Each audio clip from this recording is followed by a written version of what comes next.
오늘 본문의 내용은 그 예수님께서 죽은 나사로를 다시 살리시는 표적을 기록하고 있는 내용입니다.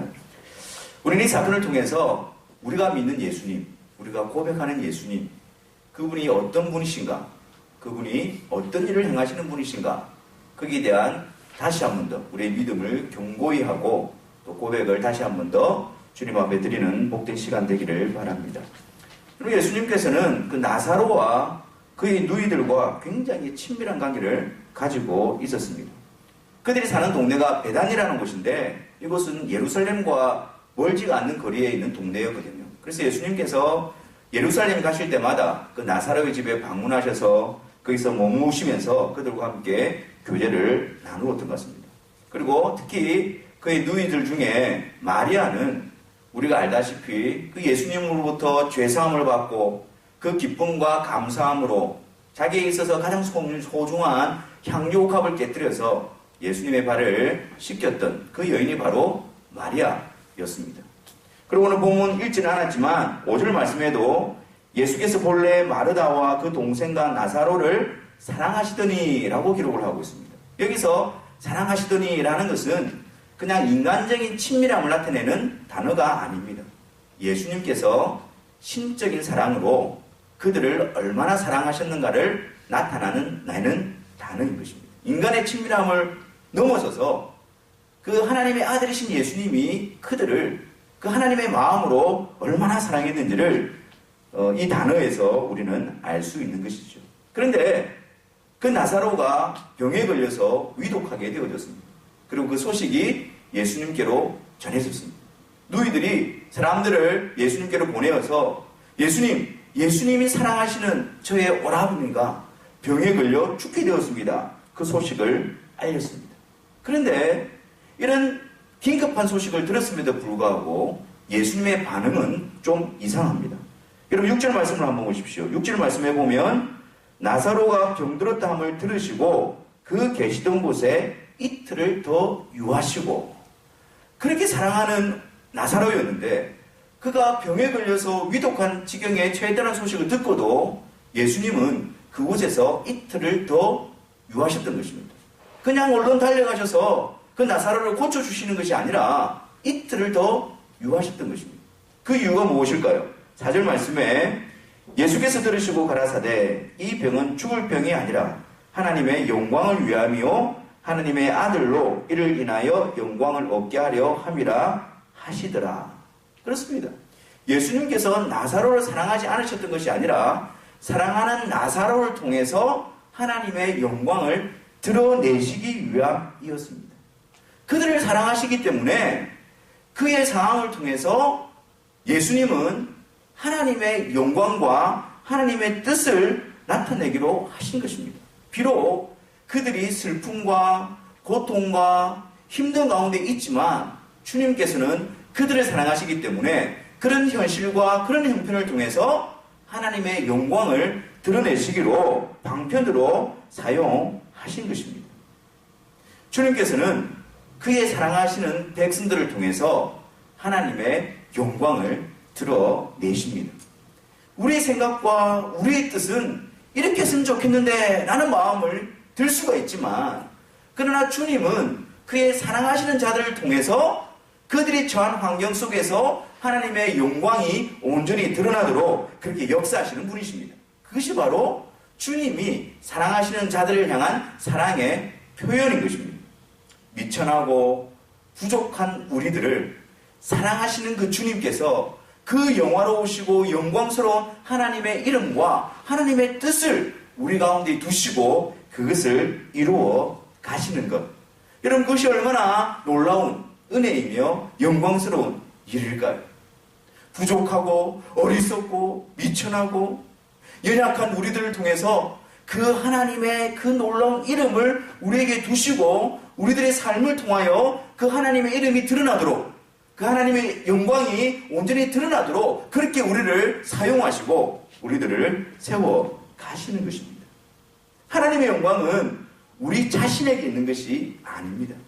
우리의 모습을 통해서 하나님의 영광을 드러내는 것이 아니라 그 하나님께서 우리에게 하나님의 영광이신 보배로운 예수 그리스도를 두심으로 우리를 통해서 그 보배로운 예수 그리스도가 드러나게 하심으로 하나님의 영광을 나타나게 하시는 것입니다. 예수 그리스도, 그분을 통해서 하나님이 우리를 얼마나 사랑하시는가 그 사랑이 드러나고 있지 않습니까? 십자가의 나를 대신해서 달리신 그 예수 그리스도, 그분을 통해서 의로우시고 거룩하신 하나님의 그 성품이 온전히 드러나고 있지 않습니까? 그럼에도 불구하고 예수 그리스도를 통해서 사랑하시는 그 하나님의 사랑이 우리에게 어떻게 성취되어져 가는지 그 하나님의 지혜가 그 십자가를 통해서 온전히 증거되고 있지 않습니까? 그래서 우리가 주님의 사랑하는 자들로서 하나님의 영광을 드러낸다는 것은 우리들을 그토록 사랑하시고 우리들을 의롭게 하시기 위해서 그 아들 예수 그리스도로 말미암아 구원하신 그 하나님의 계획과 뜻과 복된 소식을 증거함으로 드러냄으로 말미암아 하나님의 영광이 드러나게 하시는 것입니다. 우리가 얼마나 비천에 차 있느냐, 우리가 얼마나 어린 형편에 있느냐, 우리가 어떤 삶을 살아가느냐, 그게 중요한 것이 아니고 그 어떤 형편과 상황 가운데서라도 이런 우리들을 구원하시기 위하여 우리 안에 예수 그리스도를 두시고 이런 우리들을 통해서 그 예수 그리스도의 존귀하신 복된 소식이 드러나게 함을 통해서 우리를 말미암아 하나님의 영광을 받게 하시는 것입니다. 그래서 우리가 하나님의 영광의 도구로 부름을 받고 있는 겁니다. 그래서 우리를 통해서 하나님의 영광의 이름을 찬미하게 하는 그 찬미의 도구로 그 영광의 열매로 우리가 부름을 받고 있는 것입니다. 이를 위해서 우리가 수고하고 애를 쓰고 섬기고 헌신하는 것이죠. 나를 통해서 그 예수 그리스도, 하나님의 영광이신 예수 그리스도가 온전히 드러나는 일, 그것을 우리의 기쁨으로 삼고 보람으로 삼고 나를 통하여 그 하나님의 행하신 일들이 온전히 드러나게 하는 그 일이 우리에게 복되고 영광스러운 일이라는 것을 확신하면서 우리가 쓰임을 받는 것이죠. 이것이 바로 성도의 복된 삶이며 기쁨이며 보람이며 사명인 것입니다. 그렇다면 좀 더 구체적으로 이 죽은 나사로를 통해서 예수님께서는 어떻게 자신을 드러내신 것일까요? 이 죽은 나사로를 통해서 예수님은 어떻게 자신을 통해서 하나님께 영광을 돌려드리고 있는 것일까요? 예수님께서는 11절 말씀에 이미 죽은 나사로를 향해서 제자들에게 이렇게 말씀합니다. 우리 친구 나사로가 잠들었도다. 그러나 내가 깨우러 가노라. 제자들이 예수님의 이 말씀을 듣고 그들은 이렇게 생각했습니다. 아, 예수님께서 나사로가 죽은 사실을 모르시는구나. 그냥 나사로가 잠들어 있다라고 생각하는구나. 그렇기 때문에 예수님께서 나사로를 깨우러 가자. 그렇게 말씀하시는구나. 라고 생각했습니다. 하지만 예수님은 나사로가 이미 죽은 것을 알고 계셨습니다. 그리고 죽은 나사로를 향하여 잠자는 나사로를 내가 깨우러 가노라 라고 말씀하고 있는 거예요. 죽음 가운데에 죽음이 끝이라고 생각하는 그들을 향해서 예수님이 내가 그 사망의 잠에서 나사로를 깨우러 가노라 라고 말씀하시면서 자신이 어떤 분이신가를 나타내고 있는 것입니다. 이 제자들은요, 예수님께서 오셔서 그 일들을 이루어 가시는 그 놀라운 구원 앞에서 그 예수님이 어떤 분이신가를 알지를 못했습니다. 사실 지금 예수님께서 유대로 가셔서 나사로 집에 방문하는 것 자체가 굉장히 위험한 일이었습니다. 왜냐하면 그 전에 유대인들이 예수님을 돌로 쳐 죽이려고 했던 일이 벌어졌기 때문입니다. 그런데 이 제자들은 예수님께서 나사로에게 가시는 그 일에 위협과 위험을 무릅쓰고 예수님과 함께 동행하고 있지만 그 예수님이 어떤 일을 이루시는 분이신가를 알지를 못했습니다. 도마는 한 걸음 더 나아가서 우리가 주와 함께 죽으러 가자. 그런 결연한 의지를 가지고 예수님을 따라 나섭니다. 그런 헌신과 그런 의지를 가지고 나아가고 있지만 정작 그들은 예수님이 어떤 분이신가를 알지를 못하고 있는 것이죠. 마르다와 마리아도 마찬가지였습니다.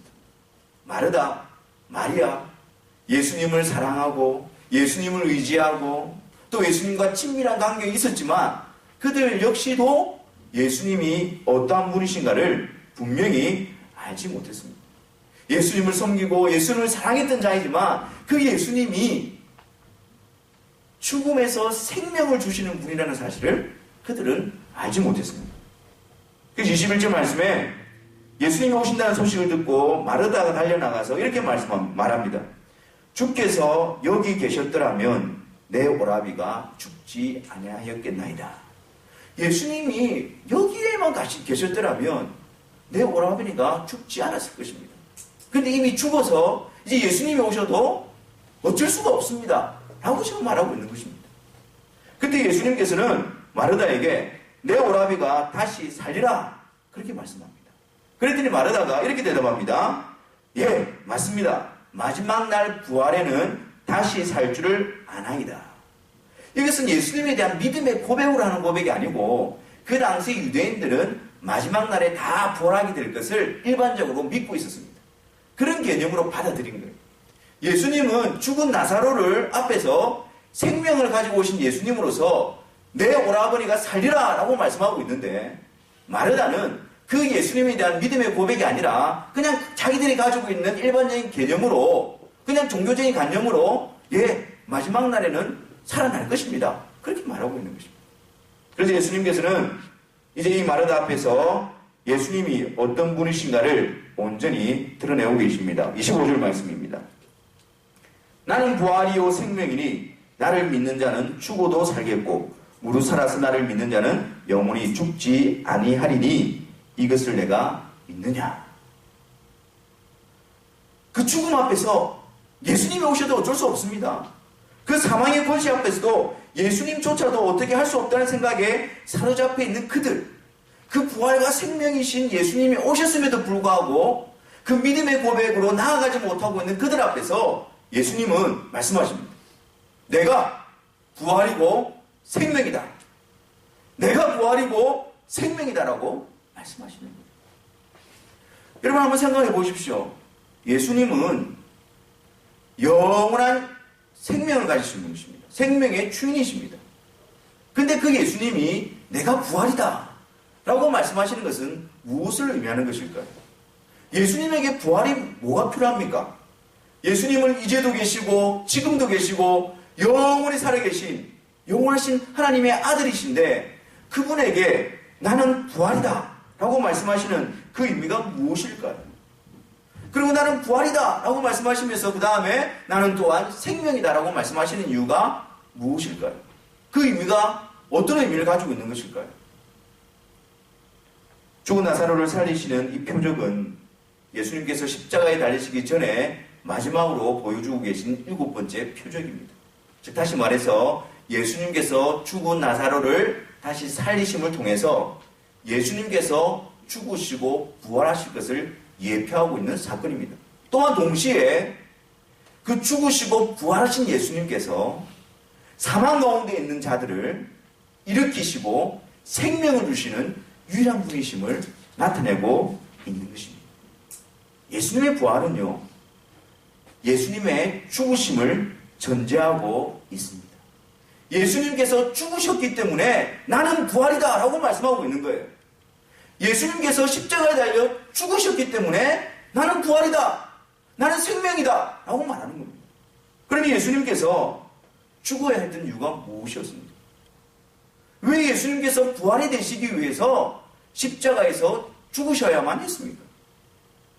우리가 믿고 고백하듯이 그 예수님은 예수님에 있어서 부활이 필요한 것이 아니라 사망의 권세 가운데 있는 죄와 사망의 법 아래 매여 있는 우리들이 부활이 필요하기 때문에 우리들을 대신해서 우리에게 부활의 생명을 주시기 위해서 예수님께서 죽으시고 부활하신 것입니다.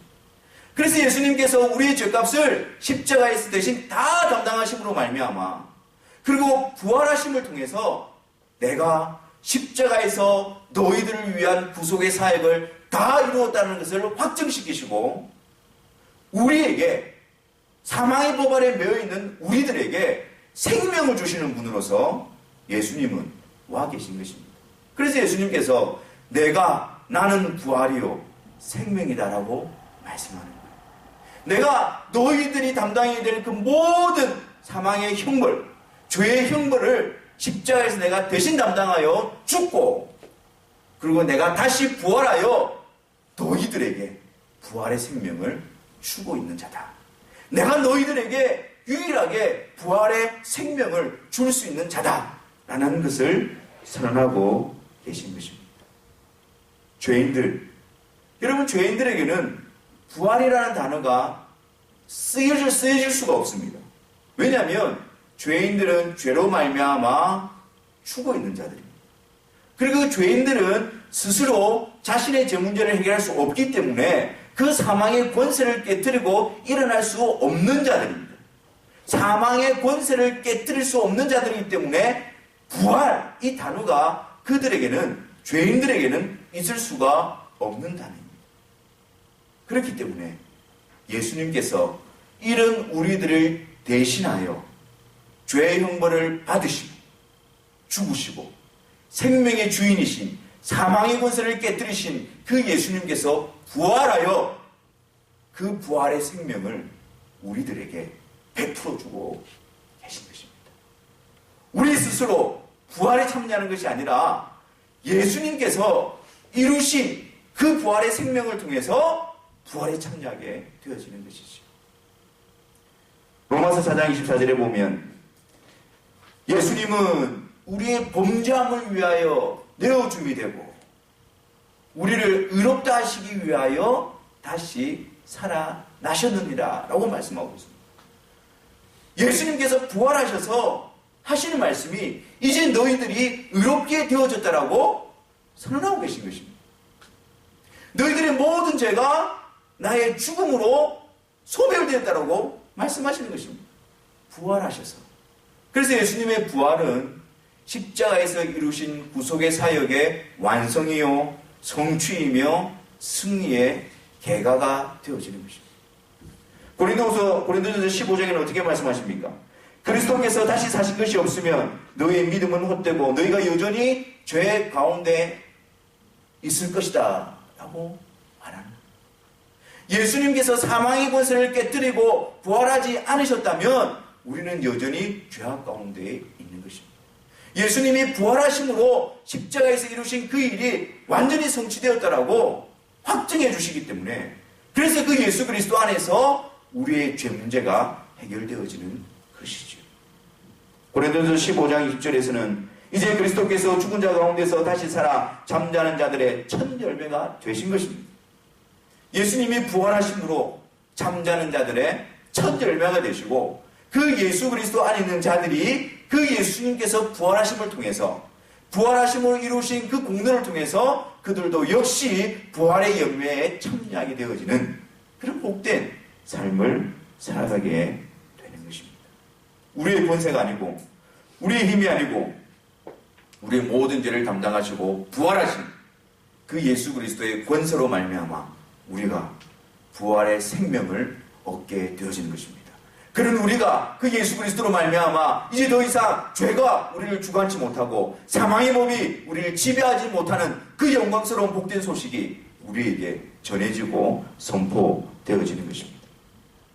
이 부활을 이루신 예수님께서 이렇게 말씀합니다. 무덤 앞에 무덤 속에 갇혀있는 그 죽음의 권세 앞에서 그 누구도 저항할 수 없는 그곳에서 나사로야 나오라.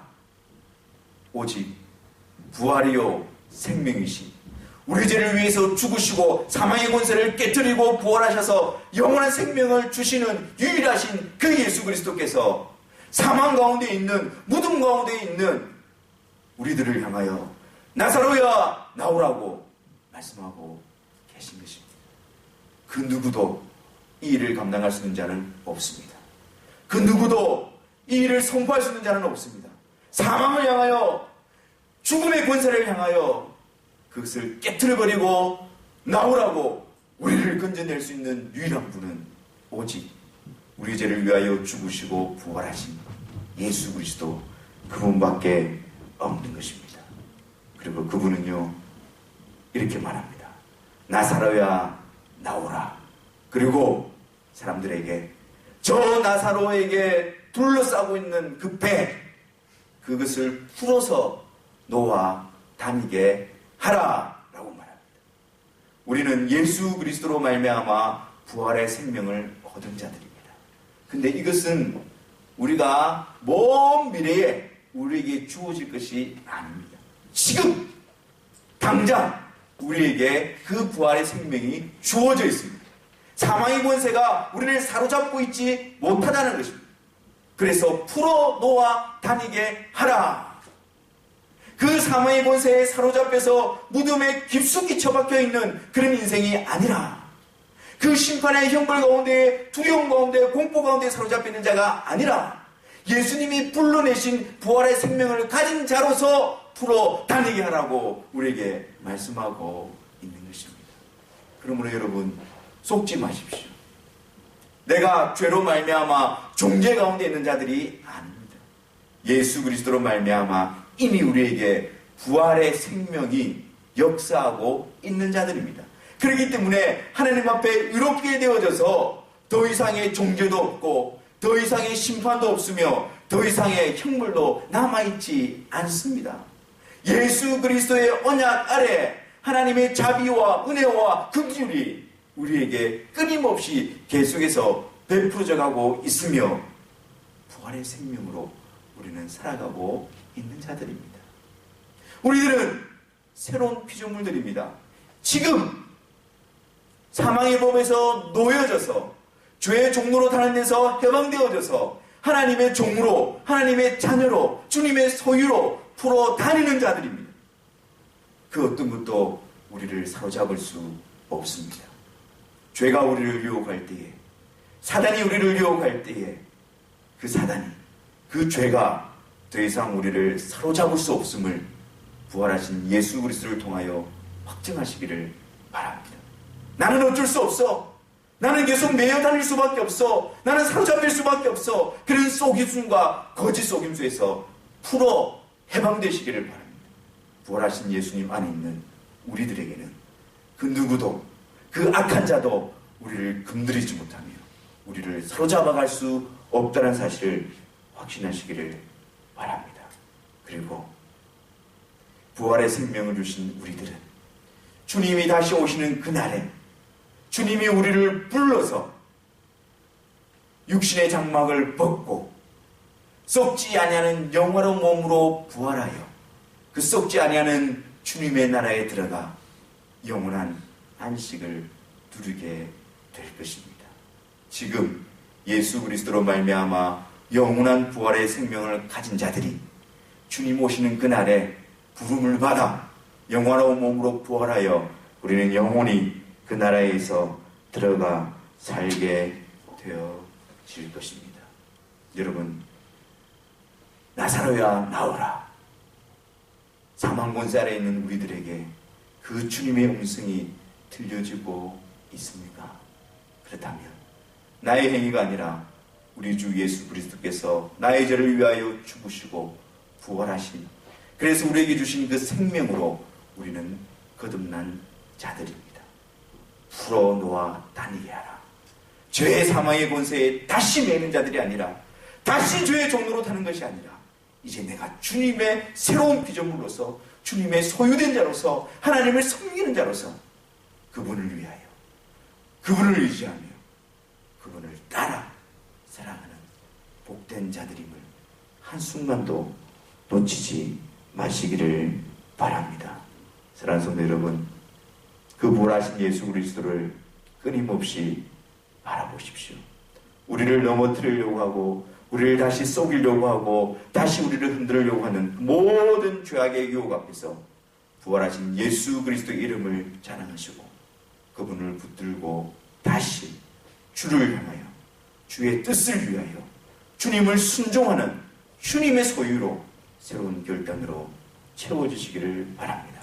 우리 주님께서 다시 오셔서 우리를 영화로운 몸으로 부활시키셔서 그 나라에 들어가기까지 우리 안에 이 부활의 생명으로 주를 따르며 주를 기뻐하며 주를 의지하시는 복된 저와 여러분들이 되시기를 주님의 이름으로 축원합니다. 기도하겠습니다.